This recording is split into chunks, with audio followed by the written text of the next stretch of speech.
चलिए फ्रेंड्स, सर्दी खांसी जुकाम से बचने के लिए आज बनाएंगे हम जिंजर कैंडी। इसके लिए 100 ग्राम अदरक है। ये अच्छे से धोकर छील कर इसे बारीक काट लिया है, जिससे कि ये अच्छे से पिस जाएगा। जितना बारीक हो सकता है उतना बारीक हम इसे पीस लेंगे, फाइन पेस्ट बन जाएगा इसका। इसके बाद आप इसे छलनी में डालकर छान लें, या फिर ऐसे मलमल के कपड़े में या कोई हल्का रुमाल है उसमें छान लें, जिससे कि इसका सारा रस हम आसानी से निकाल सकें। सारा रस जब हमारा आसानी से निकल जाएगा, जो एक्स्ट्रा पार्ट बचेगा इसको हम फेंकेंगे नहीं। इसे आप चाय में जब बनाएं इसे डालकर यूज़ कर सकते हैं। इसके बाद जो रस हमारा निकला है इसे कढ़ाई में डाल देंगे, और जो जितना हमारा अदरक था उसका डबल हमने गुड़ ले लिया है।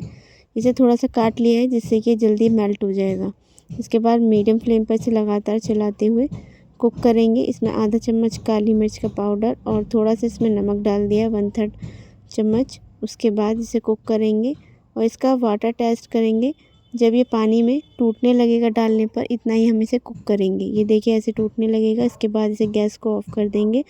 आपके पास अगर ऐसा मोल्ड है तो आप मोल्ड में इसको ट्रांसफ़र कर दें, या फिर आप ग्रीस करी हुई थाली में इसकी छोटी छोटी गोलियां बना लेंगे। ये देखिए ऐसे। और जिंजर कैंडी हमारी बनकर तैयार है। 20 मिनट के लिए इस मोल्ड को रहने देंगे। उसके बाद इसे डीमोल्ड कर लेंगे। वीडियो अच्छी लगी हो तो लाइक करें, शेयर करें, कमेंट करें और